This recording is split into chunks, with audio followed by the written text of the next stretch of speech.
All right, it is 7 o'clock. We will call the meeting to order. Welcome, everyone. Everybody would, I'm sorry, roll call, please. I'm out of practice. Yes, here. Adam Hemken is absent. Andrea Corey. Here. Kelly Moyer. Here. Greg Meyer. Here. Lisa Schumacher. Here. Tyson Search. Here. Give us a quorum. Everyone would stand. Recite the Pledge of Allegiance. I pledge allegiance to the flag of the United States of America and to the republic for which it stands, one nation, under God, indivisible, with liberty and justice for all. Thank you. All right, welcome both to our visitors tonight. Glad you could join us. Special welcome. All right. Do you have any public comments? You guys have the whole floor here. I just had to get out of the house. Well, we appreciate you coming. Thank you. All right, correspondence, any correspondence going around? No correspondence this month. We'll run right into our business here and lead off with the consent agenda. Mr. Grody, you've got your minutes and your finances and your reports. We've got 3 resignations. Chloe Alexander for middle school cheer, Kimberly Ketterer, elementary special education teacher, and Joshua Kurth, elementary school counselor. We are employing some support personnel. These would be student workers for Eagle Zone, Abby Foster, Kendall Hemken, Delaney Ray, and John Spencer is a cook. The other 3 were student workers for our Eagle Zone. Employ certified personnel, Megan Poole. That's going to be that blended pre-K program I talked briefly about last month. We are staying with the same person that was doing it as a non-certified, so she'll be coming in as a certified and being part of the CEA. Leave of absences, we got Allison Huff, kindergarten teacher, 12 weeks from 4/22. Stephanie Turner, paraprofessional, 2/5 through 3/5, and then Carrie Stein. That one says 12 weeks from approximately 6/23, but she's a teacher, and that's the summer, so it's really going to be 12 weeks from the beginning of school. So the first 12 weeks of school, she'll be on leave. We've got an extracurricular assignment that came in, I believe, today or late yesterday. Roberta Rohweder, Rohwedder. She's going to be the new flags person that works with the band. Martin Wood, Class 2 driver, is advancements for non-certified. And then we've got vacancies, 7th grade social studies, elementary school social worker, MS cheer coach, and bus monitor. Administration recommends all of those be approved as presented. All right. Any questions, comments, concerns? With that, we'd like to make a motion to approve the consent agenda as presented. I'll make a motion to approve the consent agenda. Thank you, Andrea. Do I hear a second? I'll second. Tyler seconds. Roll call, please. Excuse me. Doreen? Yes. Andrea Corey? Yes. Kelly Moyer. Yes. Greg Meyer. Yes. Lisa Schumacher. Yes. Tyson Search. Yes. All right, move on to our communication reports and presentations. Your enrollment report is in your packet. We'll go on to the administrative reports and start with our building report. Mr. Duke is joining us this evening. Yeah, so Parkview's been a pretty busy place lately. So we got some pictures up there for you. The one on the left there is a picture of some 4th grade students helping us load up some food items for our winter food donations for the House of Neighborly Services. And like I feel like a broken record. I've been saying that we've had so much support from the city that it's amazing how much we can get in 1 week. We had, I think it was 2 truckfuls and then some. So we have that, and then I don't think it's up there, but also in November, I just wanted to bring this up. We had a coin drive for 1 week for we were sponsoring 2 local veterans to take the Greater St. Louis Honor Flight, and we were able to raise $2,028 Nice. for coins in 1 week, which is just unbelievable. So. Mr. Gene Henkler and Mr. David Hook got to come to the flagpole out here for our little Veterans Day celebration. Thanked us for that. All of our grade levels this year have had some amazing field trips, or will have one. This is 2nd grade at the St. Louis Aquarium. We visited in November and everybody had a great time. 3rd grade students went to Busch Stadium last week. And 4th grade is planning a trip to the Arch and the new museum there. All of these wonderful field trips were funded by our candy bar fundraiser in the fall, so students had no cost. Nice. Hey, Sam? Yeah. Excuse me, Sam? Joe. Joe. Oh, Joe, I'm sorry, Joe. You might run the camera so people at home can see who's speaking. Oh, yeah. Thank you. That's okay. Sorry to interrupt. Yeah, he's got the slide. Yeah. Okay, check. The picture on the left, that's me. I got pied in the face with a Cool Whip pie by Waylon there, second grader. Just showing you that we're doing PBIS rewards at our school. Students earn Eagle Bucks for positive behavior. Little Wayland earned 200 Eagle Bucks, which is a lot of money. $1 is usually what we give for positive behavior. He earned 200 Eagle Bucks to pie me in the face, which is our top tier. I think I need to raise the bar. Apparently there's 8 more that are waiting. No, we have other things that they can earn, candy, playing cards, food, special lunch table, lunch DJ. The kids really love lunch DJ during lunchtime. We give them a playlist that they can pick from, and they get to pick 3 songs that we play, and the kids love it.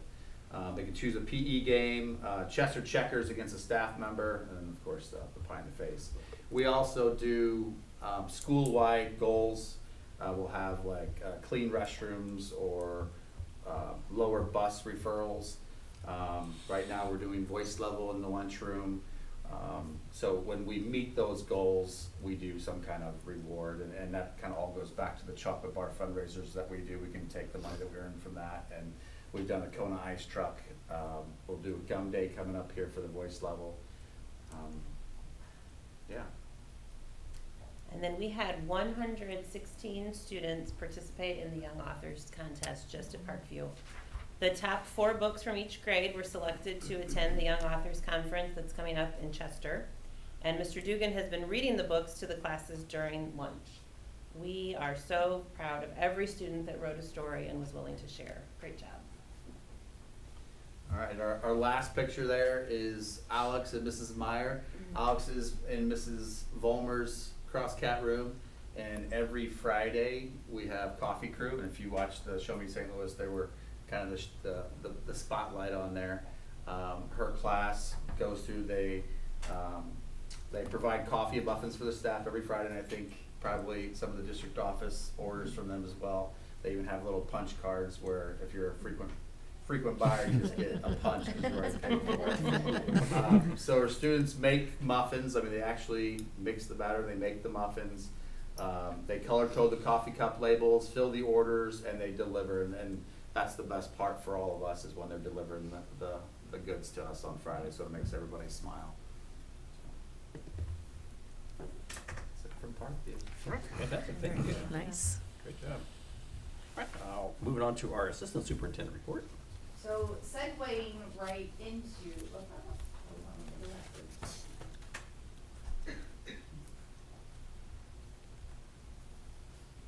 Missing a slide.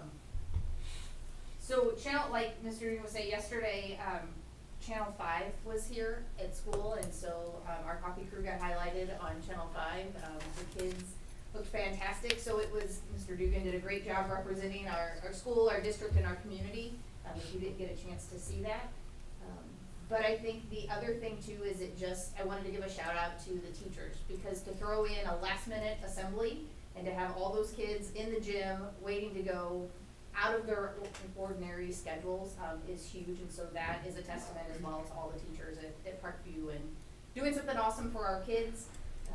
I had a couple of kids tell me that they were celebrities because they got interviewed by Channel 5, and then I heard today they were very upset because that part didn't air on TV, and so they were a little upset that they weren't really on TV, but it was fun seeing that.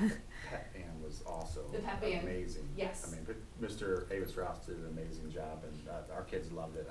I told them we might need to do that again. There you go. Yeah, it was awesome. So, okay, moving on to a couple of more shout outs. I'm going to start at Eagleview with Monica Mize. She's one of our kindergarten teachers. We have an amazing staff, and so it really is hard to kind of narrow down one at a time at the different board meetings. But just a shout out to Monica, who has been teaching kindergarten for several years, but is constantly searching and learning and trying to find new things, and then bringing them to the kindergarten team to let's try this out, let's see how this goes, and then we'll take on the, okay, I'll make all this. Currently, we are piloting the Orton Gillingham that we sent teachers to train over the summer, and the kindergarten readable books, kindergarten team didn't like the way they looked, right? They were just kind of very generic and basic. Well, Monica has a student teacher right now, and so she has volunteered to redo all of the OG books for kindergarten. So she has the time to do it during the school day, but to even take on that task is monumental. And so she, just wanted to give her an extra shout out for that. At Eagleview and Parkview, this is Sasha Hanby. She's our new librarian, so she covers both buildings. She does a great job, not only, connecting the books and inspiring kids' passion of reading with what's going on, the character words of the month, or what's happening in the buildings, but she is always willing to help. She gets pulled a lot to sub because we're short on substitute teachers, so again, I'm gonna make my plug. If anyone knows somebody that wants to be a substitute teacher, we are always looking. But she is always willing to step up, do whatever she can, no matter what's going on. So, wanted to acknowledge her. At the middle school, this is Betsy Kenyik. She's one of our science teachers. And this year, she has really, she's been trying to increase her leadership skills and exposure. And so she's been stepping up in a lot of different ways, joining different committees for curriculum, helping to make some decisions. She's helping to plan things for the solar eclipse. And then she also is one of our administrative subs this year. And so, it's tough when we can't get regular subs, and then when administrators are out, right, we need somebody to help support the teachers. And so she has stepped up and is doing that as well to get some leadership experience. So I wanted to acknowledge her. And then I have Megan Reinhardt down. She's really a district employee, but she works mostly at the middle school and high school. But I put her down for the high school because we have a couple of cases, right? As the school psychs, they do a lot of the testing, a lot of the organizing for IEP meetings, and that kind of stuff. But we have a couple of cases at the high school that the high school counselors are like, we've been working with, these couple of students for 3 and 4 years. We feel like we're spinning our wheels, and Megan was like, I've got it. I'll come over, I'll meet with the student, we'll work on a plan together. And then she works that out with the counselors, and then the counselors are like, oh, so kind of refilling their tool bag with things to try. And like I said, that's kind of out of the ordinary of what our school psychs do in the district, but she was willing to jump right in and do that without hesitation. So I think that is amazing as well. Oh, sorry, my slides are out of order. There's Mr. Ugen on TV. Great job. And our coffee crew from the news. Last month I talked to you a little bit about kind of our district focus and this circular cycle that we're on. So just kind of wanted to fill in that we are currently in this instructional phase. So looking at the core curriculum, at the standards, we've been spending our half days looking at focus skills, really looking at our standards, breaking them down, helping to build, kind of progression sheets. It's an ongoing process. It is not an easy process by any means, even for the most seasoned teacher, but it is something that we are working through and going to continue working on, because it not only will help our teachers, but it's also what's best for our kids, is to have that lined up. So that is kind of our district focus. We're also doing some curriculum mapping to do horizontal and vertical alignment, and so currently I'm working with the middle school language arts team, the district PE, the district art program, our elementary ELA program, and our K-8 math. So these are the ones that we're focusing on this year.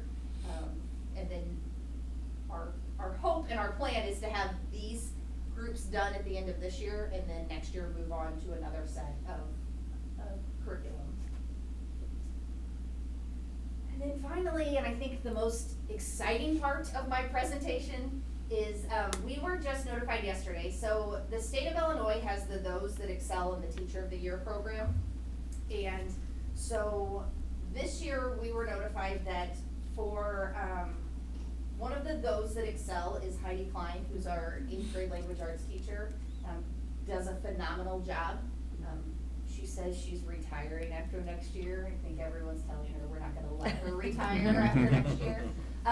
But she just does an outstanding job. She's being nominated, or she was awarded with a special recognition from the state board. And the other one is Kurt Steve, for under our support staff, for all of the just amazing things he's done for the district since he's gotten here. He's another one that I don't know that I've ever heard him say no, or I can't do that. It's always I'll figure it out, I'm on it right now, no problem. And then as he's telling you that, he's already rushing off to the next project because he keeps saying yes and doing that. So we are just, we have amazing people in our district, but it's awesome for the rest of the state to start to see some of the amazing people that we have. So they will both be honored in Bloomington at a presentation and a banquet in May. So we are thrilled. This is hot off the presses. So Nice. that's all I have. Well, now you gotta follow both of those. It's a tough one. I will say, Kurt Steve, just this year, it's a good example. We had an HVAC unit stop at the beginning of the year at the high school in the language arts wing, and to get a temporary HVAC unit there and set up was going to be a lot of money. And Kurt did some phone calling, talked to some people he knew, and next thing you know, he says, well, I think I got an alternative. And for half the price, we were able to get a new unit there and get it hooked up and have air for the kids. And it's just, he does what he does, but he also reaches out to the relationships he has to really benefit us in wonderful ways. So I just wanted to give you a specific example on that one.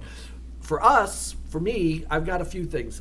Parking lots in progress. If you've walked the path, we're hoping by mid-March it will be done. But it's a very big area that's getting done. Remember, they've got to do some sidewalks, so that's not going to be all parking. They're digging it out, putting the underground trenches in and stuff like that. But hoping by mid-March, but that is in progress, so I'm excited about that project that we've been talking about for a while. Last month, we talked a little bit about residency. We actually passed a policy where employees can register their students tuition-free. IHSA in December changed some of their bylaws, and we were then questioning, how's that going to play out for us? Because if a high school student is coming to our district and they don't live here, will they be able to play? And so I sent the new wording that they had, but in the past, the students were able to play, okay? So if you had a waiver with the state through the legislative branch, and your employees were able to have their kids register with you, their students were able to play in high school sports.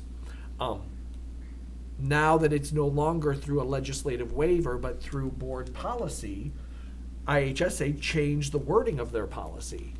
Why would they change the wording of their policies? I don't know why. Lawyers do a lot of things that lawyers do.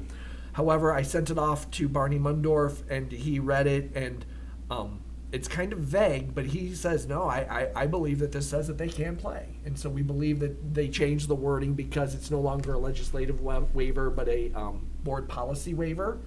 And so our students would still be able to play. But like, those are some of the little details that we have to make sure we understand, because as we're sent out a survey to find out how many people are really going to be thinking about registering their kids so that we can make sure our staffing is adequate, we want to be able to say if your child is a high schooler, if they'd be able to play or not. And so right now, we believe firmly that if they are employees of the district and they come here, they would be able to play.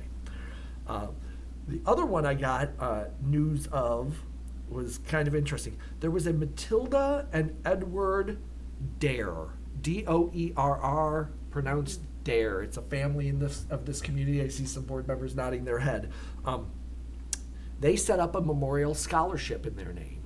And this year, I was on the phone with the bankers just this week, and they said, well, for the 2024 year, we have $150,000 we've got to give away as scholarships. And I said, okay, so you'll want to have that decided by December then? You know, because I'm thinking 2024. And he goes, no, I've got $150,000 we need to give in scholarships to seniors this year. Wow is right. and so it got me thinking, because it's kind of funny, because there are a lot of scholarships out there. And for all of the families that are watching this, getting your child, my youngest is a senior, all three of my children, getting them to actually fill out the forms for scholarships, it shouldn't be this much work. But there's opportunities out there that they should be taking advantage of. And so if you tell your child to reach out to the guidance counselors and they're telling you, no, there's nothing, maybe you should call the guidance counselors yourself and set up a little homework assignment for your child to get the scholarship. Because again, the intent of the Matilda and Edward Dare Memorial Scholarship is they want to do a 4-year full ride scholarship. And so this year they would say, you know, we'll pay for your first year of college, and then there'll be all these extra little ones. Then the next year, those 2 would get their second year paid for, and 2 new people would get it, and then there'd be some other, you know, to come up. This was the interest that this fund earned, and every year the interest goes toward these scholarships. We are very appreciative of this family giving back to the community in this way. And I want to say that FAFSA was delayed in its opening. Anybody with a senior this year might know and the struggles of filling out the FAFSA forms. If you don't, you should really appreciate the scholarships that are there. So again, my plug is to make sure that your children are filling out those scholarships. But those are some of the things that have been coming across my desk this month. That's quite a bit. Anything else? No, sir. That's a lot. All right. We have a very heavy item action list for this evening. Just one item is the approval of the 2024-2025 school calendar. Yeah, and this is one of those things where every year the calendar is relatively the same and then also different. We always start in mid-August. We always end trying to do it before the Memorial Day. Right now, what we're proposing is that Teacher Institutes, August 13th and 14th, with students starting the August 15th. That would be a Thursday.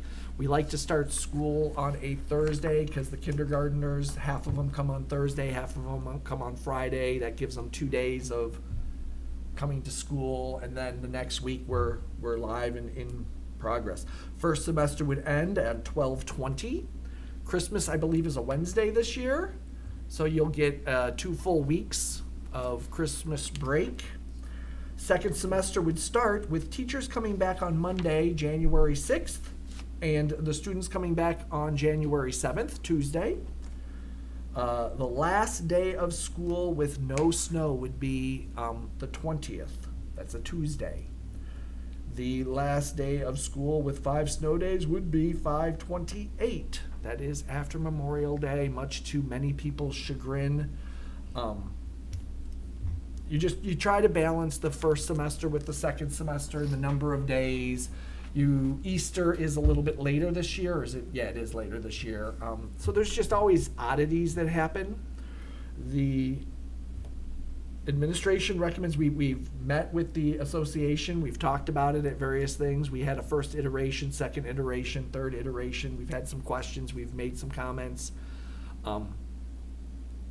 It's not the world's best calendar, but it's not the world's worst calendar either, given the oddities of when things fall. Administration recommends that we approve this calendar. Questions, concerns, comments? Alyssa, did I miss anything? No, I think the only other thing we tried to spend a lot of time on this year is in the Parent-teacher past, conferences. parent-teacher conference, the nights had been issues for our own staff members because usually tended to be regionals for volleyball. Soccer is during that time. Senior night was tending to fall on those things, or the last, game. And so this year, we tried really hard. We took all of the fall sports schedules and plotted them all out and tried to pick what would be the least intrusive for everyone, not just the sports schedules, but looking at, everything going on in the district to kind of help our staff out as well on those nights, because they do give up 2 full nights to do this. Parent-teacher conferences too, you want to talk about March, what we did there? So typically we do 2 nights and then a half day in the fall. This calendar has broken it up, so the 2 nights would still be in the fall, and then the half day would actually be in the spring. We haven't had a spring parent-teacher conference in this district for quite a long time. But we thought this would allow for kind of an extra touch-in with parents at the end of the year, but especially for those students that are struggling, that are in danger of failing at the upper grades, having that extra dedicated time in the spring to be able to touch in. This would not be a time where we would be asking every parent to come back in like we do in the fall. This would be more of a kind of an invitation only if there's issues or things going on. It'd also be good for the high school and those one semester classes, because they don't get a parent-teacher conference at all. So having them on both sides of the semesters, which is a positive. So now questions, concerns, comments. And this year, with the number of emergency days we've taken, are we still on schedule to end on the 24th? Talking about this year? Yes. We've had one emergency day, right? Yeah.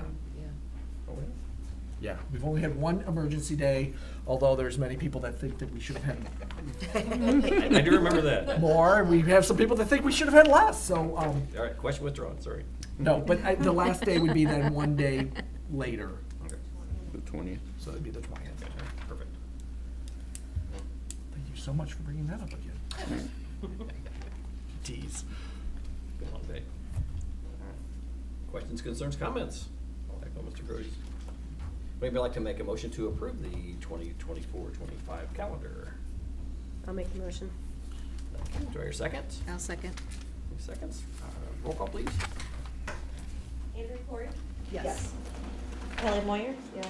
Greg Meyer? Yes. Lisa Schumacher? Yes. Tyson Search? Yes. Noreen Friedrich? Yes. Really didn't need a roll call on that, but since that was our only action, I'm gonna exercise Kim a little bit, so it's right. All right. Next is our discussion items, and we'll start off with our facility study. We met last week and went into a deep dive on the gym. We are right now reviewing the design documents for phase one, which is the administrative offices, the academic wing, and the auditorium. They're about 50% completed with that. We're looking to have those go out to bid this summer. And so we're getting close on that. Because of the cost implications and whatnot, we've started looking at the phase two, which is the gymnasium, to make sure we have a good understanding of that scope so that we will be able to balance the budget and the finance as well. So we've started having those meetings. We met today to go over the timeline, some of the logistics. The biggest, I think, hurdle is, like, I'm hoping in a month to a month and a half, we will really start to be able to say this is how parking needs to be. I can't stress this enough that everybody knows how the middle school and high school is somewhat chaotic. We are going to have a more structured expectation of how people can do it. Right now, you know, there's nothing wrong with it because it works for everybody's family differently, but we have some people that will come in and they'll drop their kid off at the high school, and then instead of pulling in and around and going back out, they will then go and park in the high school parking lot and let their middle schooler out to then walk across. And that's just not going to be able to work. We're going to need to figure out what's going to work, and then once we know what's going to work for the middle school and the high school, we're going to need to say this is how it's going to have to be, and having people come up with their own plans. There's going to be one-way traffic because there's going to be construction fences, and we might not be able to get around both sides of the high school. You know, we've got to make sure that the flow of traffic is good for emergency responders, but in the morning and in the evening, drop off and pick up, we're going to be hopefully having a plan and trying to get everybody to follow the plan. But more communication will come from that. I'm excited with how it's going to come together. And do you have anything to say, Mr. Myers? No, just fortunately, we did the parking lot up at the top of the hill, so their loss in parking is going to be more than adequate for what we're making up on top of the hill. And with the new entrance to the high school during the construction, it's actually going to be an ideal location for our parking. And I just want to take, I'll use your word, shout out to the team. And we have every meeting here. We have architects, we have engineers, we have interior design people, we have our construction manager, and every detail is just nailed down to the nth degree. We spent a lot of time today on what scenario going to look like when we start the building, and where do we need to build temporary sidewalks to where, and how do we keep the community off of the construction area, and how do we separate these things? So a lot of thoughts going into it, so it's not just a willy-nilly kind of deal that we're jumping into, but a lot of plans and really some good plans as well, so. Any questions? All right, move on to individual board member comments. Anyone have anything this evening? I want to get out of here tonight, I see that. I have nothing for my board members' prerogative, and I don't believe we have a need for executive session this evening. No, sir. All right. And that means we don't have any action items for executive session, so we're just rolling right along. Last time is adjournment. Would anybody like to make a motion to adjourn? I'll make a motion. Thank you. Okay. Second? I'll second. Okay. Like a second, thank you. Roll call, please. Kelly Moyer, Yes. Craig Meyer, Yes. Lisa Schumacher, Yes. Tyson Search, Yes. Noreen Friedrich, Yes. Andrea Corey.